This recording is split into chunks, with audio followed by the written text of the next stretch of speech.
మీకు తెలియపరుస్తున్నాం, నీవు దీవించబడదువు. హల్లెలూయా, హల్లెలూయా. ఇప్పుడు ఒక మాట చెప్పుకోవాలి మనందరం కూడా, ఇక్కడే ఉన్నాం కాబట్టి నీ పక్క ఉన్న వాళ్ళతో చెప్పుకోవాలి. గాడ్ బ్లెస్ యూ అన్నారు అంటే ఏంటి? నీవు దీవించబడదు. గాడ్ బ్లెస్ యూ అనండి. ఒకరి పక్క తీసుకోండి, సెకండ్ ఇచ్చుకోండి. God bless you. అందరూ పురుషులు మగాలు కాదు, బ్లెస్. వెనకాల ఉన్నోళ్ళకి గాడ్ బ్లెస్ యూ అనండి. దేవుడు నిన్ను దీవించును గాక. ఇంగ్లీష్ అన్నాడు, దేవుడు నిన్ను దీవించును గాక. హల్లెలూయా, హల్లెలూయా.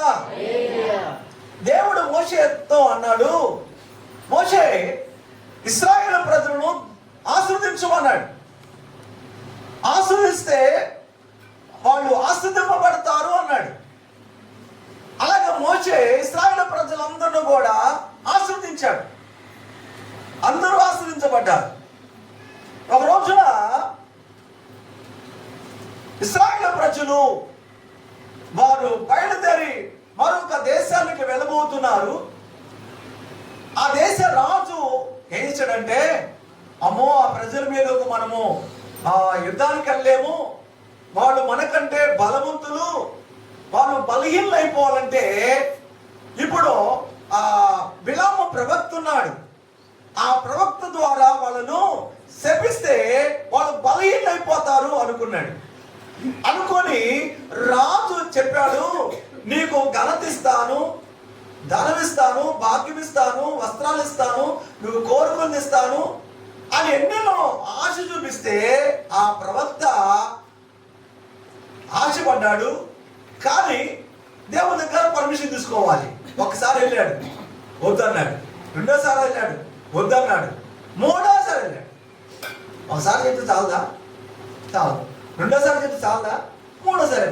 ఇలా పదే పదే పదే పదే అడుగుతూ ఉంటే దేవుడు కూడా ఏమొచ్చింది? సంతోషం వచ్చింది. ఇసుగు పుట్టింది. పొద్దాలు మాట్లాడి పొద్దాలు టార్చర్ చేస్తున్నాం ఏంటంటారు కదా. పొద్దాలు మాట్లాడితే బాధ కలిగింది. దేవుడు అన్నాడు వెళ్ళు అన్నాడు. ఎల్లు అనగానే మార్గ మధ్యంలో గాడిద మాట్లాడింది. అప్పటికన్నా బుద్ధి వచ్చిందా? రాలేదా? గాడిద మాట్లాడడం ఏంటి? ఇంతవరకు అన్నాడు కూడా గాడిద మాట్లాడి, ఇప్పుడు గాడిద మాట్లాడింది ఏంటి? అతడు దర్శనాలు చూస్తాడు, ప్రవశిస్తాడు, కానీ దర్శనంలో కూడా ఏం కనపడలేదు. ఎందుకు కనపడలేదు? తన దృష్టి అంతా కూడా దేని మీద ఉంది? ఘనత మీద, ధనం మీద, భాగ్యం మీద, వస్త్రాల మీద ఉన్నది. ఎప్పుడైతే ఈ లోక సంబంధమైన వాటి మీద దృష్టి పెట్టాడో దర్శనము కోల్పోయాడు. ఆయన వెళుతూ ఉన్నాడు. అయితే గాడిద కింద పడేసింది. ఎగేశాడు. అతని చేతిలో ఒక బెత్త ఉంది, కర్ర ఎదుర్కొ మొత్తానికి అడగించడానికి 3 సార్లు కొట్టాడు. ఎందుకు నన్ను కొట్టావు యజమానుడా అంది. హల్లెలూయా. మనమైతే పారిపోయాడు కదా. బామ్ము ఈ గాడిద మాట్లాడింది, ఈ దైవం పోతమో బాబోయ్ అని పారిపోతారు. అసలు నా దగ్గర కట్టుబడి 2 ముక్కలు చేసి పారేసాడు అన్నాడు. దేవుడు అక్కడే నిలబడింది ఖడ్గం పట్టుకొని. ఏం లేదు, ఖడ్గం పట్టుకుంది, ఏడకు పోతామని. కానీ కనపట్లా, దర్శనంలో కనపట్టలేదు, ప్రత్యక్షత కనపట్టలేదు, ప్రత్యక్షత లేవు, దర్శనాలు లేవు. అంతకుముందు చూశాడు, ఇప్పుడు చూడట్లేదు. అప్పుడు దేవుడు చేశాడంటే ప్రవక్త యొక్క కళ్ళు తెరిచాడండి. ప్రవక్త యొక్క కళ్ళు తెరవబడగానే చూశాడు, అమ్మో హల్లెలూయా, ఖడ్గం పట్టుకుంటే నిలబడింది. ఒక అడుగు ముందుకేస్తే నేను వేసేసేవాడు. ఆ గాడిద తప్పించింది. ఆ గాడిద ముందుకు తీసుకెళ్ళలేదు. చూడండి, ఒక్కోసారి గాడిద చేత, పశువుల చేత బుద్ధి చెబుతాడు దేవుడు. ఆ తర్వాత ఏంటంటే కళ్ళు తెరిపిస్తాడు. కళ్ళు తెరిపించినా కూడా మనము ఏం మూర్ఖంగా ముందుకు వెళ్ళకూడదు. అతడు ఏం చేశాడు? ఆ దుష్టంతా అక్కడ ఘనతలు ధనము కోసమో భాగ్యము కోసమో దేవుడిచ్చిన వరాన్ని పాడు చేసుకోవడానికి.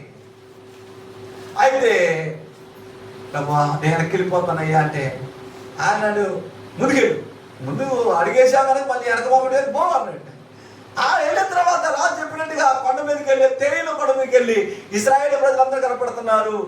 వాళ్ళను దీవించడానికా శపించడానికి పోయాడా చెప్పండి? శపించడానికి పోయాడు. అలాగే రాజు ఏమన్నాడు? వాళ్ళు శపించు, వాళ్ళు బలహీనలు అయిపోతారు, మేము బలవంతులు అయిపోతాం. ఈ మాట గమనించినట్లయితే అతడు వెళ్ళాడు. ఆ ప్రజల వైపు చూడగానే దేవుడు ఏం చెబుతున్నాడు అతనికి? వాళ్ళు ఆశీర్వదింపబడిన వారు. హల్లెలూయా, హల్లెలూయా. వాళ్ళు ఆశీర్వదింపబడిన వారు.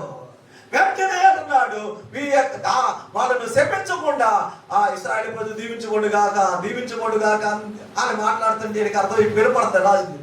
ఏమయ్యా వాళ్ళు శపించమంటే నువ్వు ఆశీర్వదిస్తున్నావేంటి? నేనేం చెప్పాను, నువ్వేం చేస్తున్నావు? దేవుడు చెబుతున్నాడు, నువ్వు చెప్పింది కాదు, దేవుడు చెబుతున్నాడు. వాళ్ళు ఆశీర్వదింపబడిన వారు. యాకోబులో వంకరతనం లేదు, ఏ దోషము నా కనరాలేదు.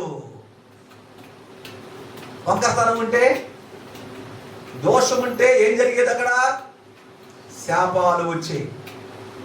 కానీ వాళ్ళు ఆశీర్వదింపబడిన వారు కనుక ఈయన శపించిన అది ఆశీర్వాదంగా మారుస్తాడు. హల్లెలూయా, హల్లెలూయా. మన మీదకు ఆశీర్వాదం రాకుండా శాపాలు ఎందుకు వస్తాయి? మనలో వంకరతనం బట్టేమో, మనలో దోషం ఉంటేనేమో. కనుక వంకరతనము దోషము మనలో నుండి బయటికి వెళ్ళిపోతే ఆశీర్వాదాలు మన మీద ఉంటాయి.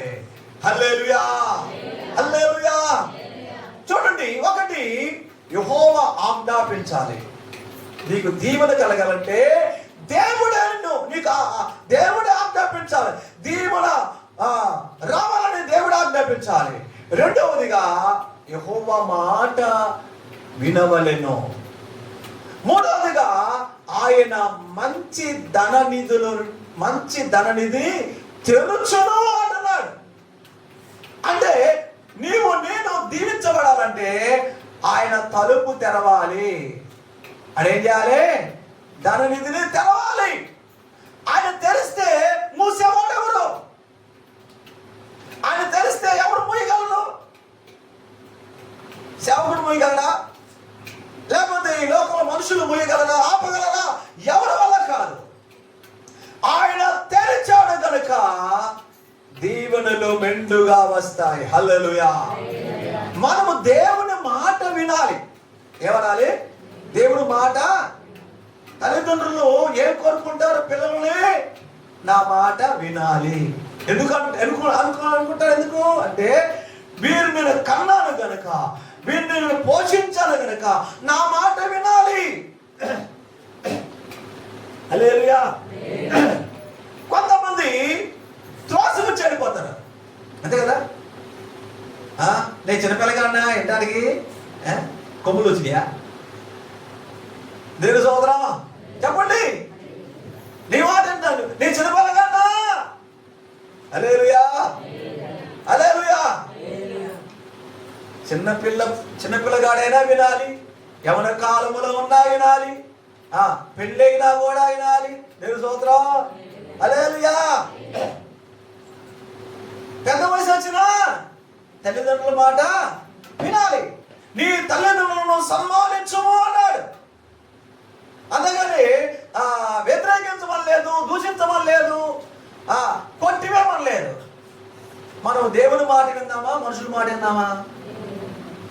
దేవుని మాట వింటే మనకు శ్రేష్టము. దేవుని మాట వింటే మనకు మేలు కలిగింది. అలాగే దేవుడు కూడా నా ప్రజలు నా మాట వినవలను. తల్లిదండ్రుల మాట వింటే తల్లిదండ్రులు ఏం చేస్తారు? కడుపులోది కూడా తీసి పెడతారంట. ఎందుకంటే పెట్టారాట మీ తల్లిదండ్రులే? కడుపులో తీసి పెట్టారా? ఎక్కడ పెడతారండి? తినకుండా పెడతారు. కడుపు కాల్చుకొని నాకు లేకపోయినా పర్వాలేదు, తినమ్మా, తినయ్యా. ఎందుకో చెప్పండి, నువ్వు వింటున్నావు, తల్లిదండ్రుల మాట వింటున్నావు కనుక తినేదే నీకు పెడతారు. హల్లెలూయా. అదనమాట. అయితే దేవుడు కూడా మన విషయములో ఆయన గొప్ప శ్రద్ధ చూపిస్తున్నాడు. ఈ లోకములో తల్లిదండ్రులు ఇంత ప్రేమ కలిగి ఉంటే పిల్లల పట్ల, వారికంటే దేవుడు ఎక్కువ ప్రేమ చూపిస్తున్నాడు. తల్లిదండ్రులు చేయలేనిది త్యాగము దేవుడు చేస్తున్నాడు. అంటే మనల్ని ప్రేమించిన విధానం బట్టి ఆయన ప్రాణం పెట్టేశాడండి. నీ తల్లిదండ్రులు పెట్టగలరా? నీ బంధువులు పెట్టగలరా? ఎవరు పెట్టలేరు. కానీ కడుపులోదన తినకుండానే పెడతారో కానీ నీ కోసం ప్రాణాన్ని పోగొట్టుకోకపోవచ్చు. కానీ యేసయ్య మాత్రము నీ కొరకు, నా కొరకు ఆయన ప్రాణం పెట్టాడు, రక్తము చెందించాడు, మనల్ని పరిశుద్ధపరిచాడు, మనల్ని నూతనపరిచాడు. హల్లెలూయా, హల్లెలూయా. ఆయన మాట వినాలి. ఆయన మాట ఏంటంటే వచ్చి విన్నాం వెళ్ళిపోం, వచ్చా విన్నాం వెళ్ళిపోయాం. అలాగే 20 సంవత్సరాలు వచ్చినా 30 సంవత్సరాలు వచ్చేనా నువ్వు అలాగే ఉన్నావు. ఎందుకు అంటే వింటున్నావు కానీ ఏం అలాగన ప్రవర్తించట్లా, అలాగున చేయట్లేదు. గై కొనాలి. కొంతమంది రిసీవ్ చేసుకున్నారు, కొంతమంది ఏం చేస్తున్నారు, ఒక చెవుతో ఇంటూ ఒక చెవుతో వదిలేస్తున్నారు కదా. అందుకే నువ్వు దీవించబడలేకపోతున్నావు, అందుకే నువ్వు అభివృద్ధి చెందలేకపోతున్నావు, అందుకే నువ్వు ఫలించలేకపోవడం కారణం అదే. మీరు నా మాట వింటే మీరు నా యందును నేను మీ యందును నిలిచి ఉన్నాను, అప్పుడు మీరు బహుగా ఫలిస్తారు. నేను మీ యందును మీరు నా యందును నిలిచి ఉంటే బహుగా ఫలిస్తారు. హల్లెలూయా. నిలిచి ఉండాలి, నిలిచి ఉండాలి, నిలకడగా ఉండాలి, స్థిరంగా ఉండాలి. దేవుడికి ఒక మాట తీర్మానం చేయాలి, ప్రమాణం చేయాలి. నిన్ను తప్ప, నిన్ను విడిచి నేను వేరొకరిని అనుసరించనయ్యా. నీవే నాకు సృష్టికర్తవు, నీవే నాకు యజమాడు, నీవే నాకు దేవుడవు, నీవే నాలో ఉండాలి, నీ వెలుగు నాలో ఉండాలి, చీకటి నాలో ఉండకూడదు. ఓ నా ఎదుట చీకటి నా ముందు ఉండకూడదు ప్రభువా. హల్లెలూయా, హల్లెలూయా. దేవుని మందసము ఎక్కడ ఉంటుందో అక్కడ దేవుని సన్నిధి ఉన్నది.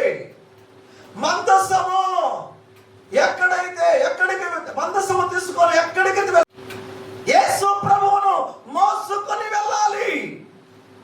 ఎక్కడికి మోసుకొని వెళితే అక్కడ అద్భుతాలు, అక్కడ కార్యములు జరుగుతాయి. హల్లెలూయా, హల్లెలూయా, హల్లెలూయా.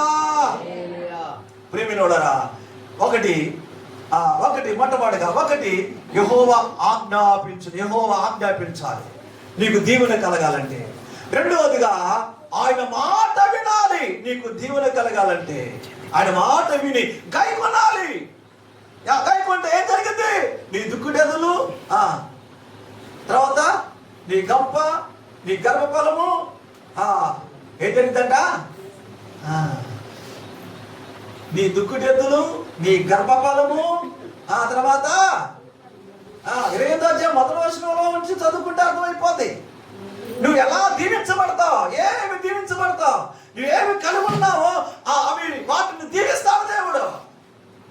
బిజినెస్ చేస్తున్నావా, దీవించబడతావు. ఉద్యోగం చేస్తున్నావా, దీవించబడతావు. నీ గర్భఫలం కావాలా, గర్భఫలం దీవించబడదే. అందుకే మనము ఎలా ఉండకూడదు అంటే వేషధారణగా ఉండకూడదు. ఏదో కనపడాలి, ఎవరినో సంతోష పెట్టాలో తలపుత కాదు. నీ కోసం మందిరానికి రావాలి, నీ కోసం దేవుని మాట వినాలి. హల్లెలూయా, హల్లెలూయా. నువ్వు 20 సంవత్సరాలు కాదు, 30 సంవత్సరాలు, ఎన్ని సంవత్సరాల మందిరానికి వస్తే సుఖము. నీవు ఆయన మాట విని గైకొంటున్నావా లేదా? ఆయన మాట వినాలి. హల్లెలూయా, హల్లెలూయా.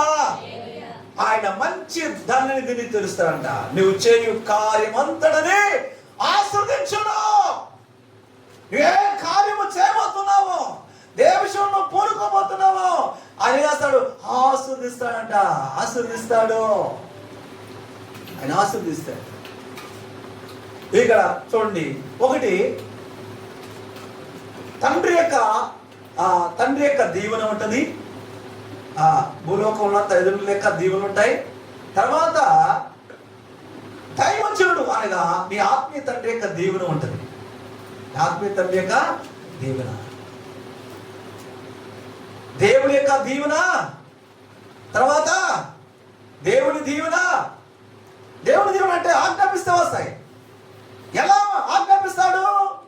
నీ తండ్రి దీవించాలి, నీ దైవజనుడు దీవించాలి, అప్పుడు పరలోకపు తండ్రి ఆజ్ఞాపిస్తాడు. హల్లెలూయా, హల్లెలూయా. చూడండి, ఆదికాండం 49వ అధ్యాయం 25 నుండి 26 వచనాలు.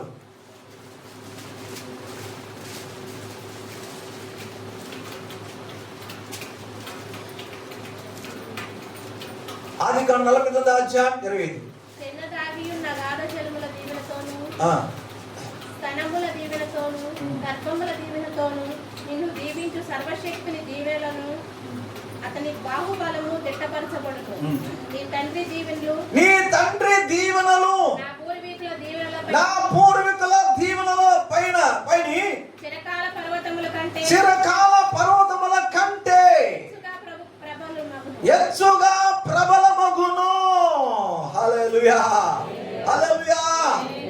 చూడండి, యాకోబు 49:1 తన కుమారులందరిని పిలిచాడు. తన కుమారులందరిని పిలిచి మీరు కూడి రండి అన్నాడు. ఏంటి, ఎందుకు రావాలి? అంత్య దినములలో మీకు సంభవింపబోవు సంగతులు మీకు తెలియజేసేదను. ఏం తెలియజేస్తాడా? సంగతులు తెలియజేస్తారని బిడ్డలారా రండి అని పిలిచాడు. కబగబా పరిగెత్తుకు వచ్చారు, ఎంత స్పీడ్గా వచ్చారు. మా నాన్నగారు చనిపోయే మూమెంట్లో, ఆ చివరి దినాల్లో మమ్మల్ని దీవించబోతున్నాడు, నాకు కావాలి వరుసగా నిలబడ్డారు. పెద్దవాడు, చిన్నవాడు, నడిపోడు అందరూ వరుసగా నిలబడ్డారు. అయితే అందరికంటే యేసోబును దీవెన విషయం మాట్లాడుతున్నాడు. యేసోబు విషయంలో దీవెనలు ఎలా వస్తాయంటే, తండ్రి దీవెనలు, పూర్వీకులు దీవెనలు, తర్వాత సూర్యుడి నుండి వచ్చే శ్రేష్ఠ పదార్థములు, చంద్రుడి నుంచి వచ్చే శ్రేష్ఠ పదార్థాలు, భూమి నుండి వచ్చే శ్రేష్ఠ పదార్థాలు, అన్ని శ్రేష్టమనివే. హల్లెలూయా. ఎవరికి? యేసోబుగా. అందుకే యేసోబు ఫలించెడు కొమ్మ, దాని రెమ్మలు గోడ మీద వ్యాపించును. తండ్రి యొక్క దీవెనలు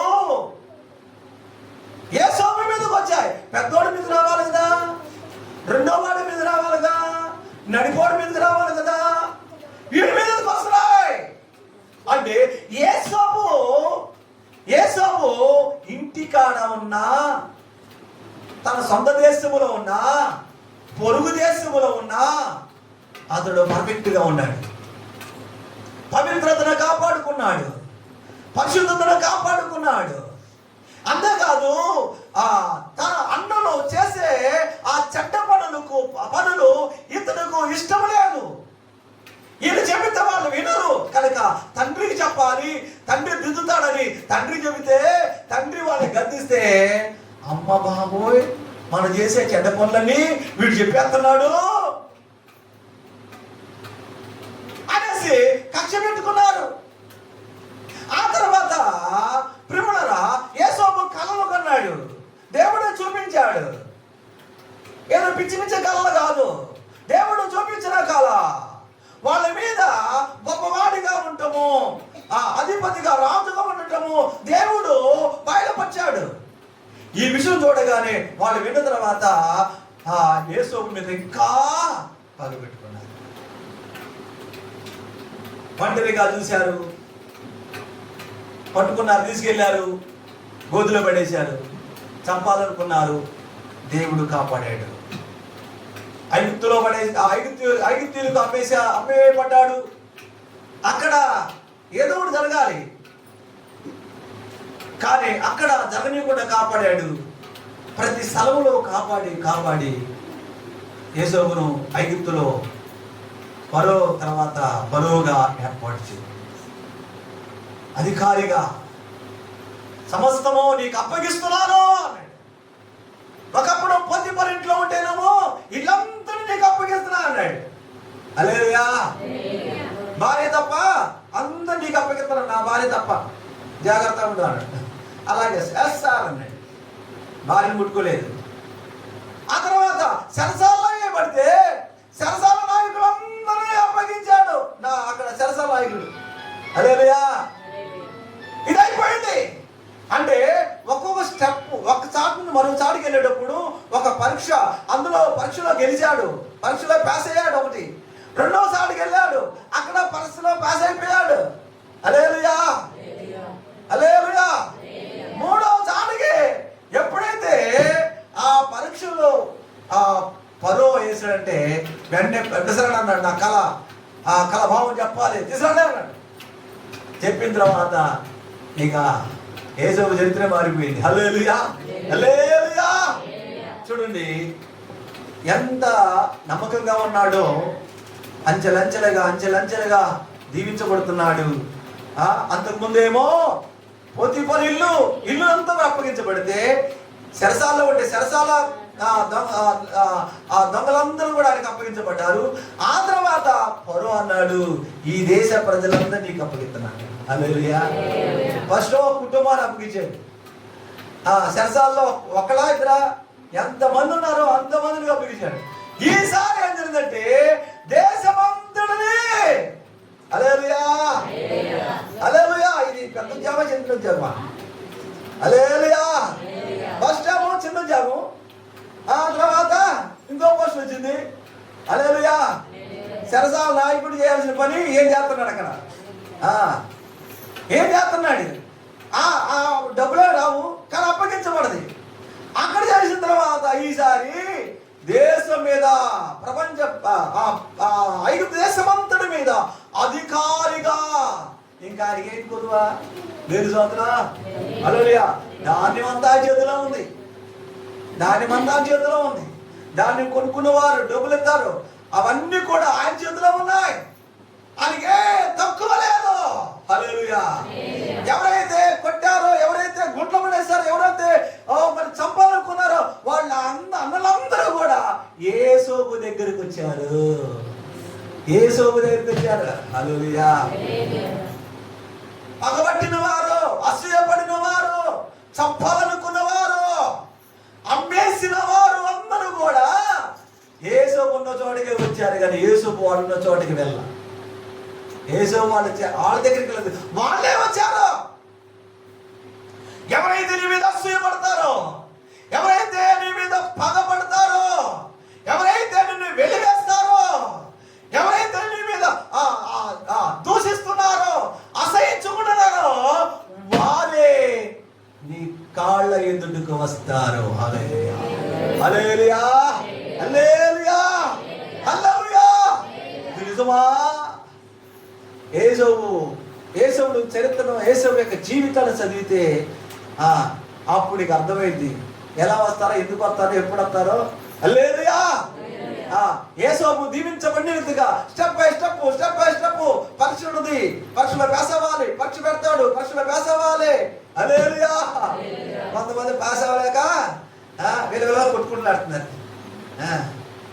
పొద్దులు కాడే చేశాడు తిప్పలు. ఎగ్జామ్ పెట్టినోడే సరైనడు కాదు. నన్ను తప్పించాలని చేశాడు, మమ్మల్ని తప్పించాలని చేశాడు, మాకు తగ్గించాలని చేశాడు. హల్లెలూయా, హల్లెలూయా, హల్లెలూయా. ఒకసారి పేసాడు, రెండుసార్లు పేసాడు, మూడోసారి తప్పుగా ఉంది. నాలుగోసారి తప్పుగా ఉంది. మూడోసారా తప్పుగా ఉంది. మూడోసారి తప్పుగా ఉంది. తప్పుగా ఉన్నా సరే ఏం జరిగింది? సరే ఇంకోసారి పోస్ట్ టకా వెళ్ళిపోయి ప్రైజులో. హల్లెలూయా. ఏం చేశాడు? నువ్వు కట్నిగా పెట్టిన పేపరు, నా కుమారుని పైకి పని రైట్ అన్నాడు. అంతే. ఆయన చెప్పాను, పాస్ అవ్వలేదంటే నీకు అనవసరం, నేను ప్యాక్ చేసుకో అన్నాడు. హల్లెలూయా, హల్లెలూయా. కనుక చూడండి, వేలంటే ఒకసారి అయిపోయింది, 2 సార్లు 3 సార్లు పాస్ అయినా, ఈసారి వాళ్ళే వేలు చేసినప్పుడు కూడా దేవుడు వేశాడు అది కరెక్ట్ కాదు, అన్యాయము, కనుక ఆయనకు అపోజ్ చేయాలి. దేవుడు స్తోత్రం, హల్లెలూయా. కనుక చూడండి, మనమేమో ఏంటి ఎందుకు జరిగింది, ఏం జరిగింది ఏంటి ఎలా జరిగింది అని మనం కంగారు పడతాం, భయపడతాం. కానీ భయపడొద్దు. హల్లెలూయా, హల్లెలూయా, హల్లెలూయా. కనుక మన పోస్టు, మనకొచ్చిన ఉద్యోగం మరొక వ్యక్తికి వెళ్ళినా సరే అక్కడ జరగదు, వెళ్ళినా అక్కడ స్థిరంగా ఉండదు. కానీ మన పోస్టుకు అక్కడ ఖాళీగానే ఉంటుంది. హల్లెలూయా.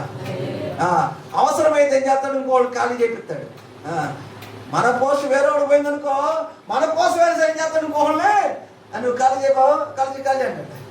ఎందుకంటే వాళ్ళు ఎందుకు ఖాళీ చేయమంటారంటే, డబ్బులు పెట్టి కొనుక్కున్న వాళ్ళు ఏం చేస్తారంటే 6 నెలలు అల్లే ఉంచుతారన్నమాట. అవునా, ఉంచేసి నాయన చదువుకోపో అంటున్నారు. నీకు చట్టపడి చదువుకుపోతారు. ఇక డబ్బులు పెట్టి కొనుక్కున్న వాళ్ళు ఏం చేస్తారు, చట్టపడి చదువుకు వెళ్ళిపోతారు. ఆ పోస్ట్ లో ఈ వ్యక్తులు సెలెక్ట్ చేసి మారేస్తారు. దేవుని స్తోత్రం, హల్లెలూయా, హల్లెలూయా. కాబట్టి మనం దేవుని నమ్ముకోవాలి. ఒకటి, రెండోది మనం కష్టపడాలి. దేవుని స్తోత్రం, హల్లెలూయా. కష్టపడిన వారికి దేవుడు తప్పనిసరిగా ఫలితాన్ని ఇస్తాడు. హల్లెలూయా. ఎప్పటికైనా ఫలితాన్ని ఇస్తాడు. హల్లెలూయా. దేవుని బిడ్డలు పై స్థాయిలో ఉంటారు, కానీ కింది స్థాయిలో ఉంటారు. దేవుని బిడ్డలు ఎత్తులో ఉంటారు, దేవుని బిడ్డలు తలగా ఉంటారు, కానీ తోకగా ఉండరు. హల్లెలూయా. ఇదే అధ్యాయం చదువుకుంటే అర్థమైంది లాస్ట్ దాకా. దేవుని స్తోత్రం.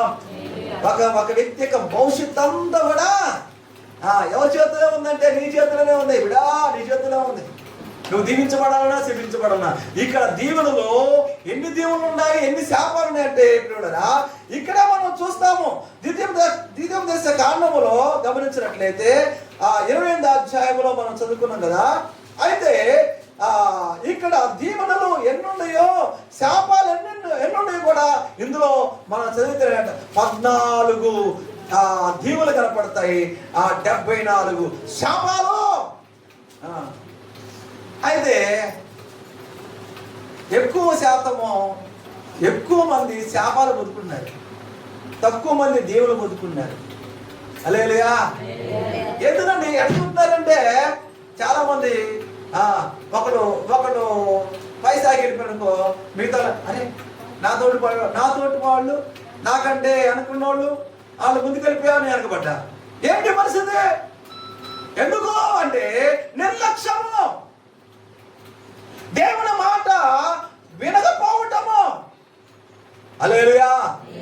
దేవుని మాట వినకుండా త్రోసివేసి, నిర్లక్ష్యం చేసి, గై కొనకుండా, రిసీవ్ చేసుకోకుండా అలా వాళ్ళు అలాగ ముందుకు వెళ్తున్నారు కనుక వాళ్ళు ఎక్కడ వేసిన గొంగళి అక్కడే.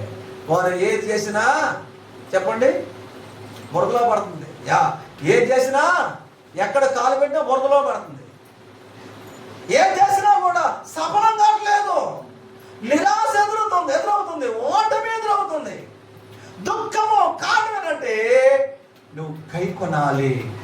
వినటమే కాదు, వింటున్నావు, కానీ ఎంతవరకు వింటున్నావు, ఎంతవరకు గైకుంటున్నావు, ఎంతవరకు నువ్వు జీవిస్తున్నావు, ఎంతవరకు నమ్మకంగా ఉంటున్నావు.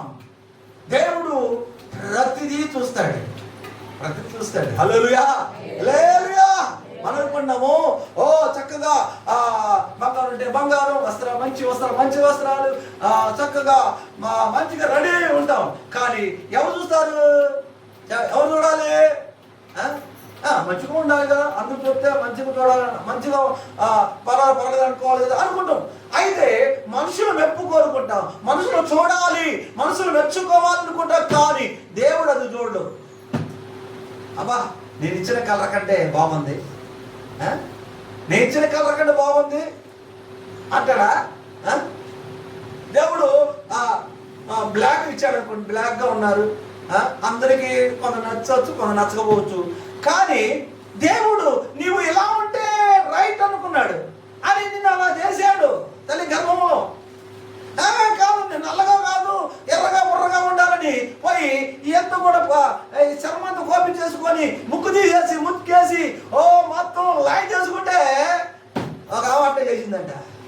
కాబట్టి అందమైన ముఖము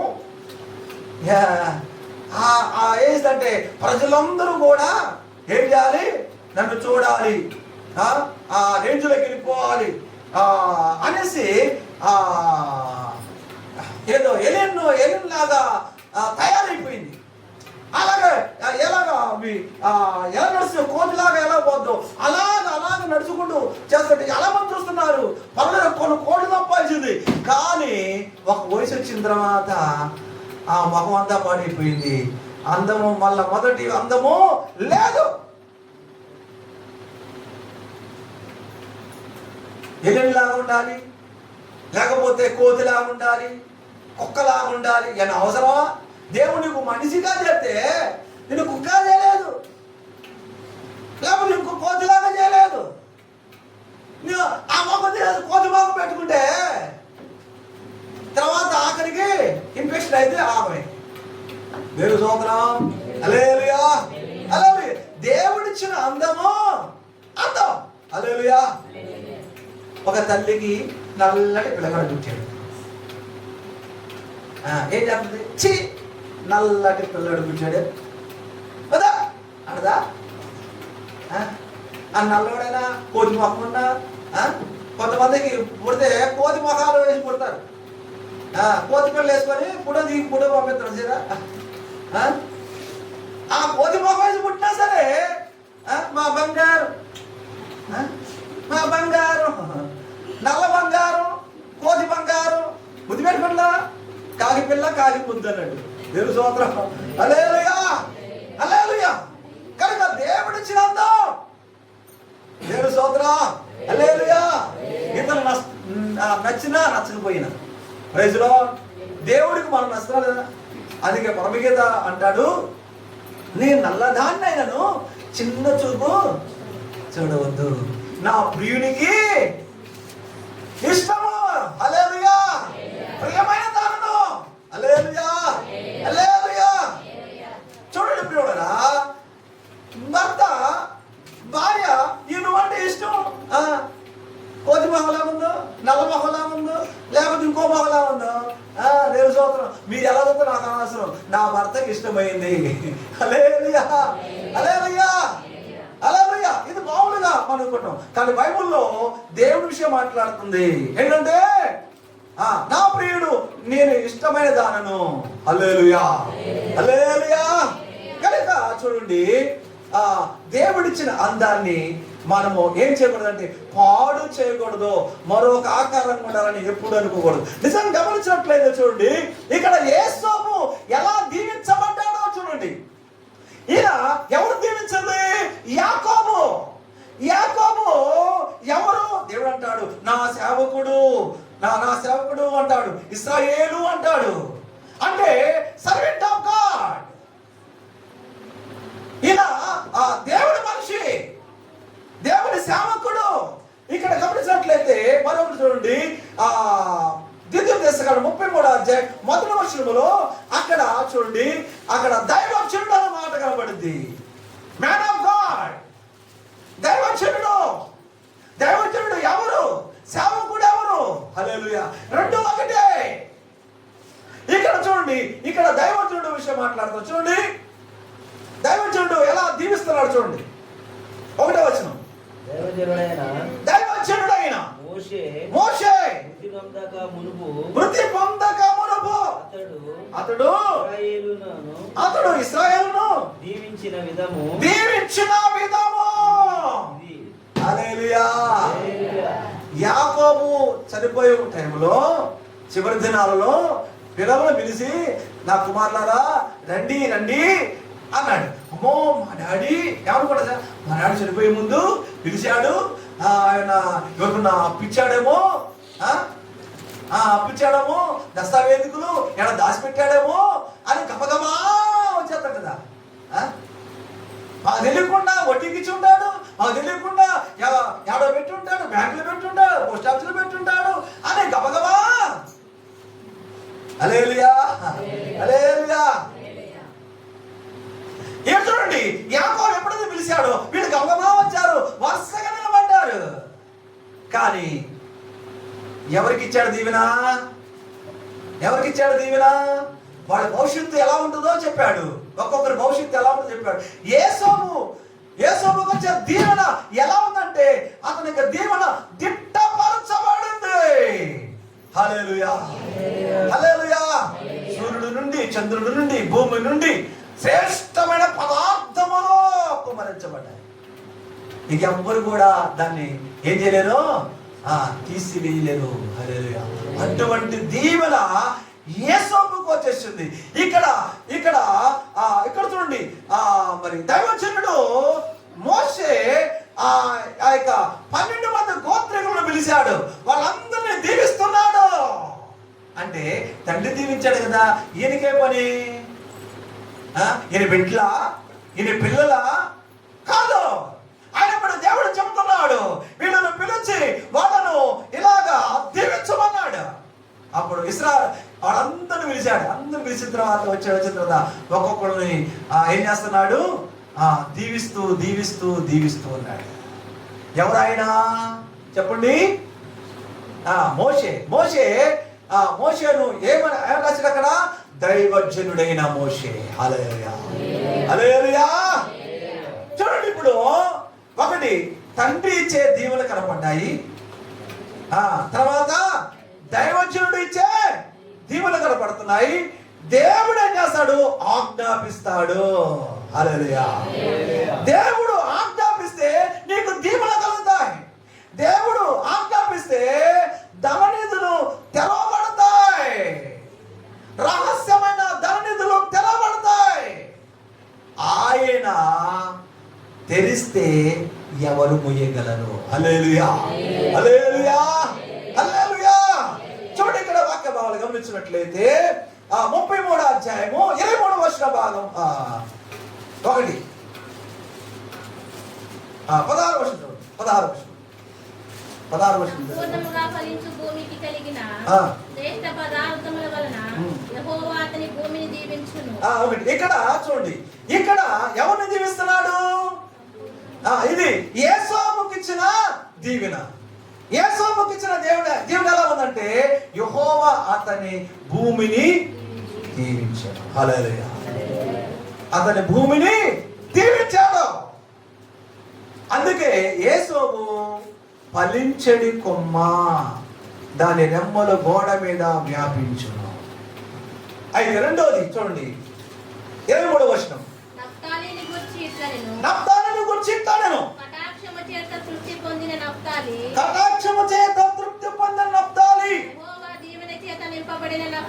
యెహోవా దీవెన చేత నింపబడిన నఫ్తాలి, పశ్చిమ దక్షిణ దిక్కులను స్వాధీనపరుచుకొనును. చూడండి, ఇక్కడ గమనించినట్లయితే నఫ్తాలిని దేవుడు దీవించాడు. నఫ్తాలిని అంటే మోషే ద్వారా దీవించబడుతున్నాడు.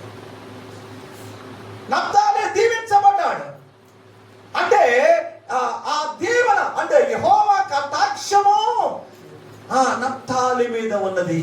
దేవుని కనికరము, దేవుని కనికరము తరతరములో ఉంటది, తరతరాలు ఉంటది. చూడండి, 3-4 తరాల వరకు ఉంటది. అయితే ఆయన కోపము మామూలు పడదా? తెలుసు. హల్లెలూయా. చూడండి, అబ్రాహాము మీద చూపిన కనికరము అబ్రాహాము మీద, తర్వాత ఇసాకు మీద, యాకోబు మీద, యోసేపు మీద. హల్లెలూయా.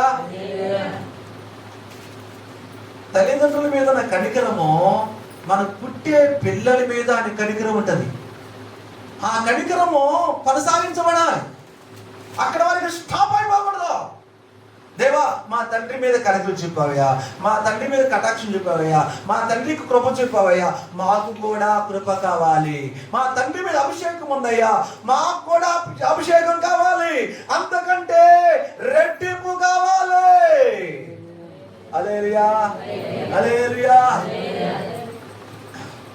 యేసుప్రభు అన్నాడు, నా యందు విశ్వాసం ఉంచేవాడు నేను చేసిన కార్యముల కంటే గొప్ప కార్యాలు చేస్తారు అని. నాకంటే తక్కువ కార్యాలు చేయాలి, నాకంటే తక్కువ పరిశీలన చేయాలి అనలా. యేసయ్య కంటే ఏమన్నాడు? నేను చేసిన కార్యముల కంటే గొప్ప కార్యాలు జరుగుతాయి. మనం ఎవరము? ఆయన పిల్లలమే. ఆయన ఎవరు? తండ్రి కుమారుడు. తండ్రి తన కుమారుడు పంపించాడు, కుమారుడు మనల్ని పంపించాడు. మనము ఆయన పిల్లలమే. మనలో ఏముందంటే మనలో కూడా క్రీస్తు సారూప్యంలోనికి మార్చబడుతున్నాం. క్రీస్తు సారూప్యంలోకి వెళ్ళిపోతున్నాం. అంటే మనము ఏదో ఒక మనిషిని కదా, మట్టి శరీరాలు, దేవుడు మహిమ శరీరము, ఆయనకు మనకు చాలా తేడా ఉంది.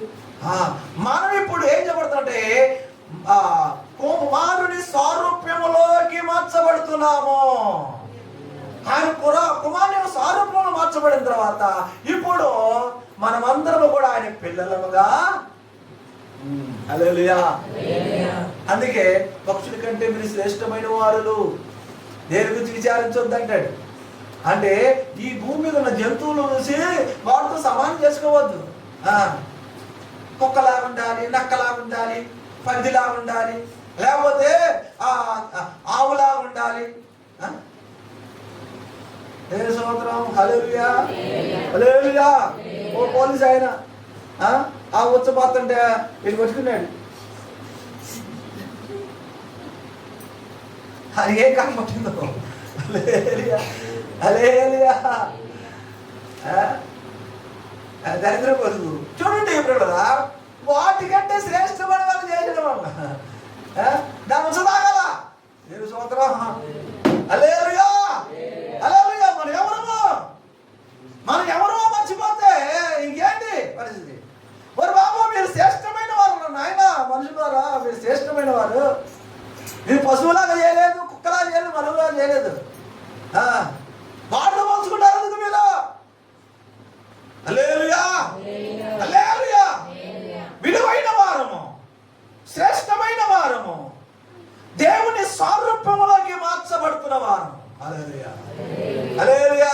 ఇంకో జన్మములు కుక్క అయిపడతారు, నక్క అయిపడతారు. ఇది బ్రహ్మపరచాత్మ చెప్పే మాటది. ఎంతో రాయబడింది. ఎవరు చెప్పారు నీకు? హల్లెలూయా, హల్లెలూయా. చూడు దేవుని యొక్క వాక్యము, యెహోవా నప్తాలిని దీవించను. ఎవరు దీవిస్తారంట? నప్తాలి. అంటే యెషయా గ్రంథములో కూడా చెప్పండి, ముందుగా ప్రవచించబడింది. నప్తాలి దేశమును, జబూలూను దేశము ఏడున్నారంట? వాళ్ళు చీకటిలో ఉన్నారంట, మరణ ఛాయిలో ఉన్నారంట. అయితే యేసు ప్రభు వచ్చిన తర్వాత ఆ దేశంలో అడుగు పెట్టేశాడు. ఏ దేశంలో? నప్తాలి దేశంలో, జబూలూను దేశంలో అడుగు పెట్టగానే చీకటిలో ఉన్న ప్రజలకు వెలుగు కలిగింది, మరణ ఛాయిలో ఉన్న వారికి జీవము కలిగింది. హల్లెలూయా.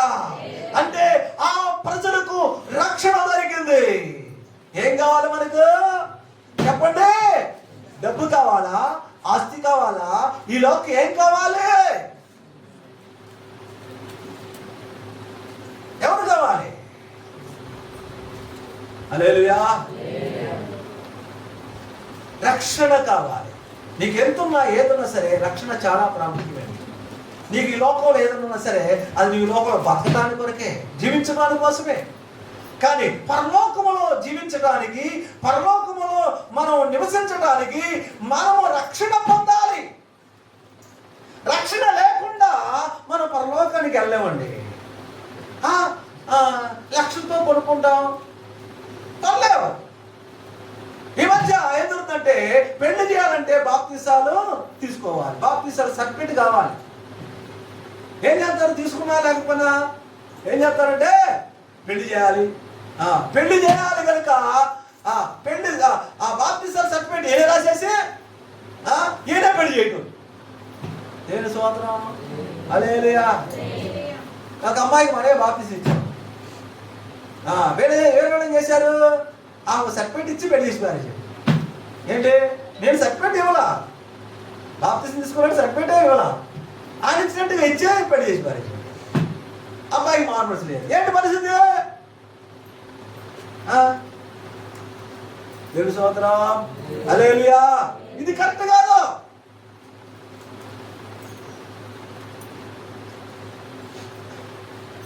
పెళ్లికి బాప్తిసము, తర్వాత మారు మనసుకు ఒక బాప్తిసము అని బైబిల్లో ఇంత విడివిడిగా రాయల. బాప్తిసం ఒక్కటే, ఆత్మ ఒక్కటే, దేవుడు ఒక్కడే, విశ్వాసం ఒక్కటే, 2-3 లేవు. మారు మనసు పొందితేనే బాప్తిసము, బాప్తిసం తీసుకుంటేనే సర్టిఫికేట్. హల్లెలూయా, హల్లెలూయా. కానీ సర్టిఫికేట్, దొంగ సర్టిఫికేట్ తీసుకోవడం డబ్బులు ఇచ్చి తెచ్చుకోవచ్చే కానీ 10th క్లాస్ పాస్ అవ్వాలంటే డబ్బు కట్టి ప్యాషన్ తెచ్చుకోవచ్చేమో. ఇంటర్, డిగ్రీ ఇప్పుడు డబ్బులతో కొనుక్కుంటున్నారు. ఎప్పుడైనా సరే దొరికిపోతారు అంతే కదా. ఉద్యోగం చేస్తున్నా సగం ఉద్యోగం తీసి పారేసేసి ఉన్నారు. చట్టపడి చదివి పంపించేస్తారు ఇంటికి. ఆ ఆటలు ఎప్పుడు కూడా సాగు. కానీ ఇక్కడ రక్షణ పొందడానికి నువ్వు సర్టిఫికేట్ తీసుకోవచ్చు బాప్తిసం తీసుకోకుండా, కానీ అక్కడ అనుమతి లేదు. అదేంటి ప్రభువా డబ్బులు కట్టి సర్టిఫికేట్ తీసుకున్నాను అంటే, డబ్బులు కట్టి సర్టిఫికేట్ తీసుకుంటే పర్వాలేదు నీకుపోతారా? రక్షణ లక్షలతో కొనలేము. హల్లెలూయా, హల్లెలూయా. మారు మనసు, పాప క్షమాపణ, ఆ తర్వాత బాప్తిసము, ఆ తర్వాత పరిశుద్ధాత్మ నింపుదల. హల్లెలూయా, హల్లెలూయా, హల్లెలూయా. మన భక్తి కొంతవరకే కాదు, మన ప్రార్థన ఇంతవరకే అనుకో, అద్దులేసుకోవద్దు.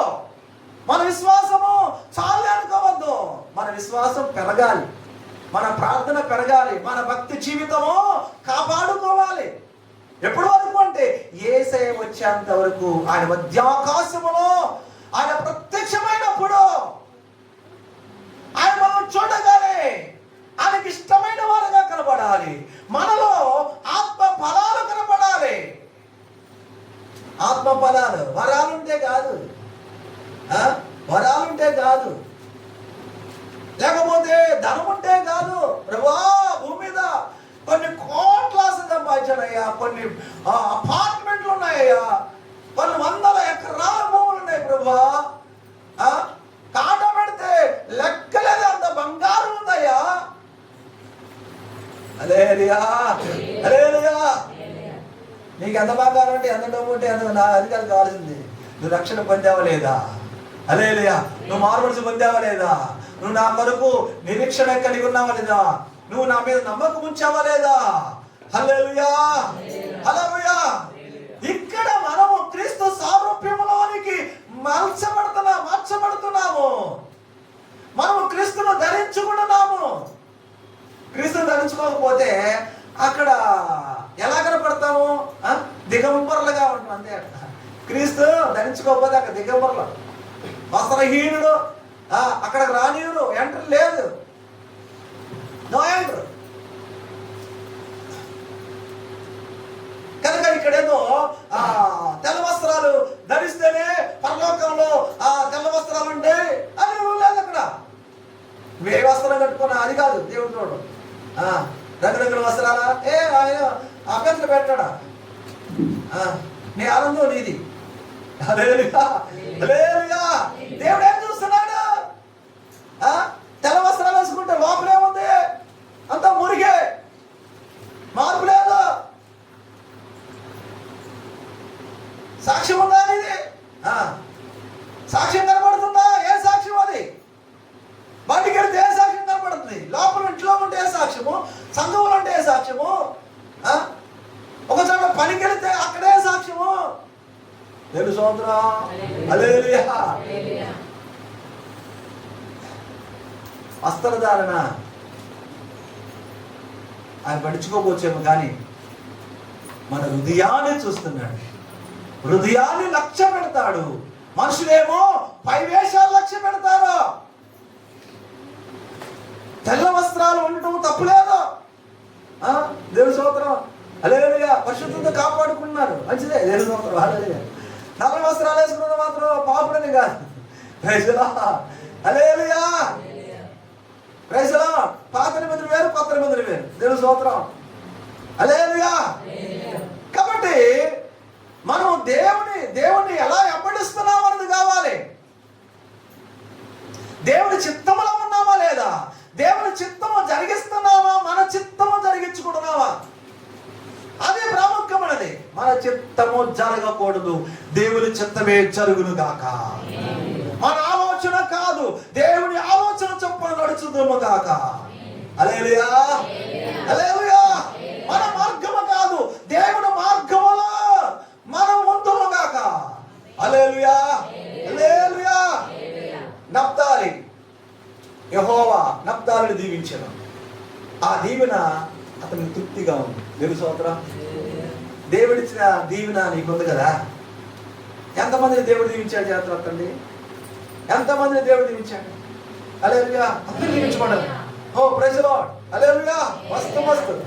హల్లెలూయా, హల్లెలూయా. అయితే దేవుడు మీకు ఇచ్చిన దీవెనలో మీకు తృప్తి ఉన్నదా? చెప్పండి, ఎంతమందికి తృప్తి ఉంది? హల్లెలూయా. ఎంతమంది? అరే దేవుని స్తోత్రం. హల్లెలూయా. Praise Lord. ఏముండాలి మనకు? తృప్తి. ఎంత ఉన్నా కొంతమంది తృప్తి ఉండదండి. ఎవరుదా? ఎంత ఉన్నా తృప్తి ఉండదా? Praise Lord. అయ్యా నాకు తింటాడు తిండి, కట్టుకోవడం వస్త్రాలు, ఉండటానికి ఇల్లు ఇస్తే చాలయ్యా. దేవుని స్తోత్రం. హల్లెలూయా. అంటే దేవుడు అది ఇచ్చాడనుకో, అందులో తృప్తి. అందులో కొంతమంది ఉంటారు, అద్దెలుకున్నా సరే మాకు సొంత ఇల్లు ఉంటే చాలు, తిన్నా తినకపోయినా హాయిగా నిద్రపోతాం అనుకుంటా. దేవుని స్తోత్రం. హల్లెలూయా.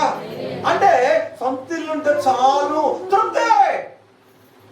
Praise Lord. హల్లెలూయా. కనుక నీకు ఏ ఇల్లున్నా ఏదున్నా సరే, నీకు మంచిగా ఆహారము, కావలసిన వసతులు అవన్నీ దేవుడు ఇస్తున్నాడా లేదా? మనకి ఇస్తున్నాడా? హల్లెలూయా. కాసంత నిలవా లేదండి అనుకోవచ్చు. హల్లెలూయా.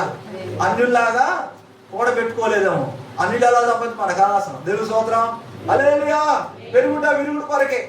దేవుని స్తోత్రం. వాళ్ళు ఎంత పెరిగినా విరుగుడు కోసమే. కనుక చూడండి, వాళ్ళ యొక్క వృద్ధి, వాళ్ళ అభివృద్ధి మనం చూసి అసూయ పడవద్దు అంటున్నాడు. ఎందుకంటే వాళ్ళు విరుగుడు కొరకే.